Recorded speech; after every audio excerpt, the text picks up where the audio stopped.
वो लूट के इतना कर दिया, पहले हाजत से निकलेगा तब ना वो हाजत हो जाएगा, वो बंद होगा। मोदी जरूरी है और हमारे गिद्धराज मजबूरी है। मैं गिराज नहीं कर सकता, इसलिए उस लायक नहीं काम किया उन्होंने। देश का सर्वोच्च सम्मान क्या भारतीय मीडिया दिलाए सिफारिश करके कि मोदी जी के काम को दिया गया है। इसमें एक भी इंदिरा आवास नहीं दिए हैं। एक प्रधानमंत्री आवास योजना जो है लगभग जब से नया नियुक्ति हुआ है एक भी नहीं दिए हैं। 22 तक उनका वादा था जो हम पूरा पक्का बना देंगे, लेकिन अभी तक एक भी ग्राम पंचायत में नहीं दिए हैं। आपके ग्राम पंचायत में नहीं, आपके घर नहीं, पूरे बिहार में आया है। तो हमरे पंचायत कुछ अलग है थोड़ी। अच्छा, कहीं नहीं दिया गया है। केवल यह जुमला का सरकार है। अच्छा, जुमलेबाजी करते हैं, ढेर सारे मुंह से मौखिक दिया करते हैं, काम धरती पर नहीं आता है, नहीं मिल रहा है। किसान के हित के लिए इन्होंने कुछ नहीं किया।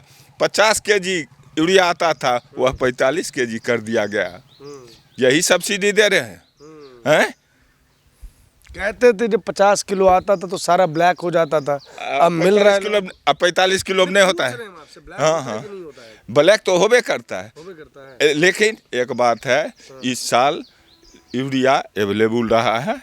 गत साल ब्लैक हुआ था, किसान को तबाही हुआ था। क्या नाम हुआ सर आपका? रंजीत कुमार झा। झा जी, क्या लग रहा है किस तरफ की हवा है इस बार? आप लोग 8500 रुपये प्रति महीना लेंगे या मोदी की गारंटी? मोदी की गारंटी। अच्छा, मोदी लहर है, भारत को विश्व गुरु बनाना है, इसलिए मोदी को साथ जाना है। 8500 रुपया महीना नहीं चाहिए? नहीं, कुछ नहीं चाहिए, सिर्फ मोदी चाहिए। राहुल जी बोल दे रहे हैं 1 लाख। सब झूठ है, पप्पू है वो। हाँ, वो झूठ है, वो कुछ नहीं है। वो लूट के इतना कर दिया, पहले हाजत से निकलेगा तब ना वो हाजत हो जाएगा, वो बंद होगा। अच्छा, बहुत घोटाला किया है। भारत को विश्व गुरु बनाना है, मोदी को जिताना है। अच्छा, दूसरा कोई नारा नहीं, दूसरा कोई काम नहीं। भारत को विश्व गुरु बनाना है, इसलिए मोदी को जिताना है। मोदी की गारंटी पे भरोसा है? गारंटी पर भरोसा है। क्या है ऐसा मोदी ने कर कैसा क्या दिया है? बहुत विकास किया है। अच्छा, बहुत विकास किया है। पहले भारत के प्रधानमंत्री पीछे चलते थे अन्य देशों के साथ, अभी जो है हमारी मोदी सबसे आगे चल रहा है। यही मोदी की गारंटी है। मोदी की छवि बेहतर हुई है तो आपकी छवि बेहतर हुई है, ये आपको लग रहा है? कुछ क्षेत्र में सुधार की ज़रूरत है, जो कि हम आपके माध्यम से हम कहना चाहेंगे। जैसे हेल्थ सेक्टर, एजुकेशन सेक्टर, ये इतना महंगा हो गया है। पूरा कॉरपोरेट जगत का इस पर दबदबा हो गया है, जिसका नतीजा है मिडिल क्लास और लोअर क्लास के बच्चे जो है हायर एजुकेशन ना ले पाते हैं। आज एक डिग्री कोर्स करने के लिए 25 से 30 लाख रुपए की ज़रूरत पड़ती है, चाहे बीटेक करें, MBA करें, जो भी करें, 20 से 25 लाख रुपए लगता है। अभी प्राइमरी एजुकेशन अगर CBSE ICSE बोर्ड साहब बच्चों को कराएंगे तो कम से कम 5 से 6 हज़ार पर मंथ का खर्चा आता है। तो मेडिकल सेक्टर और हेल्थ सेक्टर पर हम सरकार से रिक्वेस्ट करेंगे आपके माध्यम से, इस पर थोड़ा अंकुश लगाया जाए। मेडिकल सेक्टर और एजुकेशन, तो अभी जितना बड़े हॉस्पिटल्स हैं, कॉरपोरेट जगत उसको कब्जा कर लिए हैं, जैसे फोर्टिस, अपोलो, मैक्स, जो भी बड़े हॉस्पिटल्स हैं।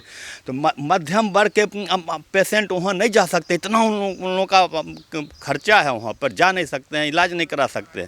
और इसलिए हम सरकार से कहेंगे कि मेडिकल सेक्टर और एजुकेशन सेक्टर, माने हेल्थ सेक्टर, एजुकेशन सेक्टर को थोड़ा आम आदमी के पहुंच के अंदर रखा जाए। इसमें 5 लाख वाला जो आयुष्मान है उसका कुछ नहीं मिल रहा है लोगों को। वो सिर्फ कहने की बात है, आम लोगों को उस चीज़ का लाभ नहीं मिल रहा है। इतनी जटिल प्रक्रिया उसमें है, इतना जटिलता उसमें है, वो लाभ नहीं मिल रहा है लोगों को। तो आप इससे बेहतर होगा वो 5 लाख के बजाय उन लोगों पर आप अंकुश लगाई जो तो भारी भरकम फीस ले रहे हैं। डॉक्टर्स का भी फीस दिनों दिन बढ़ता जा रहा है। कल जो 100 रुपया था, आज 1000 रुपया फीस ले रहा है डॉक्टर। इस पर कहीं अंकुश लगाना सरकार का दायित्व है। अच्छा, आसपास में कुछ हॉस्पिटल्स वगैरह का बिहार में निर्माण वगैरह करवाया गया? नहीं करवाया? हॉस्पिटल्स जो भी यहाँ है आपके बेगूसराय सब प्राइवेट हॉस्पिटल, जो भी 2-3 अच्छे प्राइवेट है, जो कि आम आदमी के पहुँच से बाहर की चीज़ है। आम आदमी वहाँ और सरकारी हॉस्पिटल की दुर्दशा यहाँ आप देख सकते हैं। आज से पहले भी वही था, आज भी वही है। सरकारी अस्पताल में समुचित इलाज नहीं हो पाता, तो लोग प्राइवेट से, जिनके पास सामर्थ्य है, वो कैपेबल है, वो जाते हैं प्राइवेट सेक्टर में। जो लेकिन गरीब है, मध्यम वर्गीय है, वो इलाज का अभाव में दम तोड़ रहा है। तो ये विसंगति है। हम चाहेंगे कि सरकार को इस ओर भी थोड़ा ध्यान देनी चाहिए। ये बड़ी अच्छी चीज़ है। बिहार में आपको एक चीज़ जो नहीं मिलती है वो ये मिलती है कि ठीक है, अंतर्राष्ट्रीय स्तर पर जो आपने भारत की छवि बनाई है उसके लिए हम आपका समर्थन कर रहे हैं, लेकिन ये जो मूलभूत ज़रूरतें हैं उसको भी सरकार एड्रेस करे। इस चीज़ के लिए यहाँ की जनता जो है तुरंत बता देती है, ब्लाइंड सपोर्ट नहीं करती। इस बार संजोग बस राजबाड़ा में गिरिराज बाबू हमारे सांसद मिले। मैंने उनसे बात की कि इस बार किस मुद्दे पर आप वोट मांगिएगा। 20 बरस से तो सारे सांसद आप लोग गच रहे, हमारे प्रतिनिधि जितने हैं, और आपको भी कठिनाई का सामना करना पड़ा है। तो बोले इस मुद्दे के छोड़ के बात करें, ये मुद्दे आपके हाईवे से बिलोंग नहीं करता है। 38 बिहार में ऐसे हाईवे हैं जो हाईवे से बिलोंग करता है, ओवरब्रिज। पहले उसको किया जाएगा कि गांव वाले को किया जाएगा। डायरेक्ट बोल चुके, इस पर बहस करना बेकार है। एक मिनट, इस पर मैं कुछ कहना चाहूँगा। जैसा कि मैंने पहले ही कहा था कि रेलवे गुमती के कारण आज बहुत सारी परेशानियां होती हैं। आज देखिए कड़ाके की धूप होती है और कम से कम आधा घंटा आपको रेलवे गुमती पर इंतज़ार करना पड़ता है।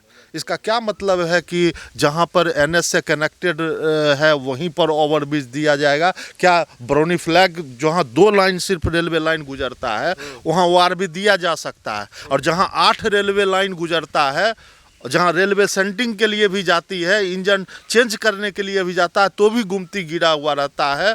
आज उस चीज़ के कारण इस पूरे एरिया का, क्षेत्र का विकास अवरुद्ध है।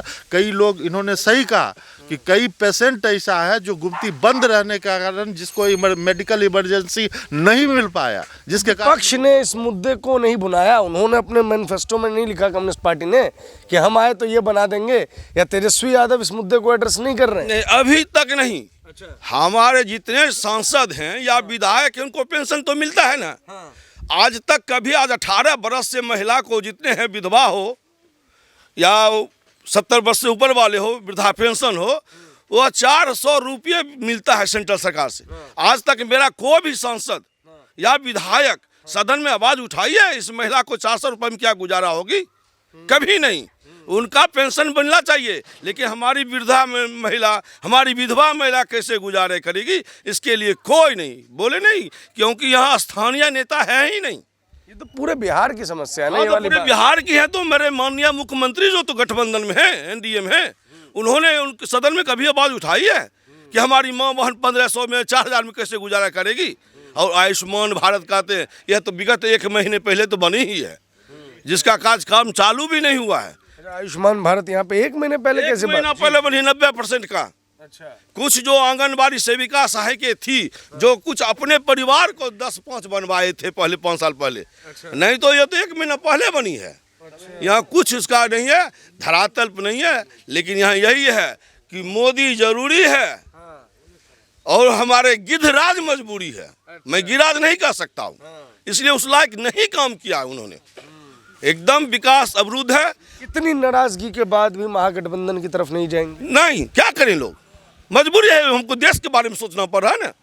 हाँ, हम लोग सर जितने हैं सिर्फ देश के बारे में सोच रहे हैं कि मोदी जी अच्छे हैं, अच्छे दिन ला रहे हैं। हमारे युवा बेरोजगार जो इतना थे उसका भी काम मिला था, लेकिन यही है स्थानीय नेता। यहाँ तो स्थानीय नेता को पैसा दीजिए, काम बंद कीजिए। आज वॉशिंग पीट की काम होती थी, हमारे बरौनी के कार्यकर्ता निपनिया बारों का लगभग 40-50 खटते थे, उस काम को भी बंद करवा दिया गया। कलकत्ता से लोग खट रहा है। हम लोग को क्षेत्रीय नेता नहीं है।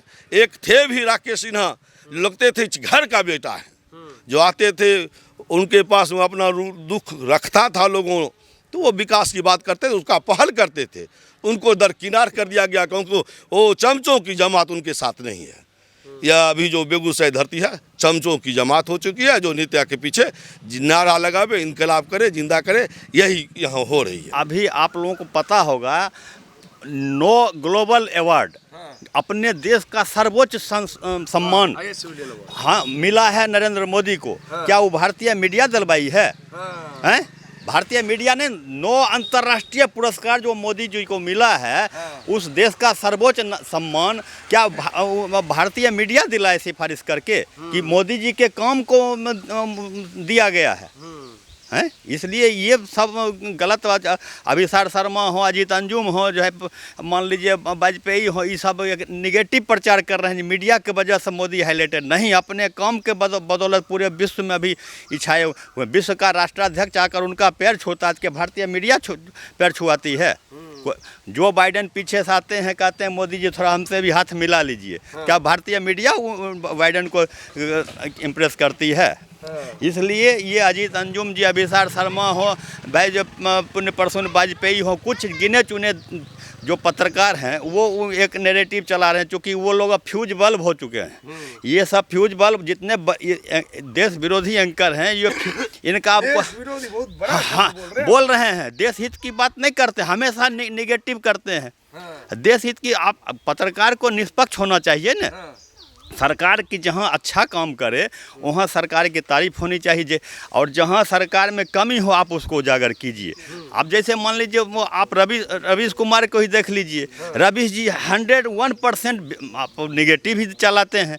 कम से कम एक तो उनके अच्छे काम को चला दीजिए। क्रेडिबिलिटी डाउन होती है इससे आप लोगों की। जनता सब देख रही है ना, जनता को आपका हिडन मोटिव पता चल जाता है। आप रजत शर्मा जी को देख लीजिए, या मान लीजिए और भी जितने अंजनाम कश्यप, श्वेता सिंह, वो लोग सरकार की कमी को भी दिखाते हैं और सरकार की अच्छाई को भी काउंट कराते हैं। लेकिन इन लोगों को तो गोदी मीडिया बोलते हैं रवीश। नहीं, गोदी मीडिया कहते हैं तो ये उनका प्रचार प्रसार है, सिर्फ उनको बदनाम करने के लिए कहते हैं। सच्चाई ये है, जो मान लीजिए वो देश हित में वो काम कर रहे हैं और उन पत्रकारों की मान लीजिए दाल नहीं गल रही, इसलिए उनको गोदी मीडिया कहा जा रहा है। ऐसी बात नहीं है, वो राष्ट्रभक्त मीडिया है, राष्ट्रभक्त मीडिया है।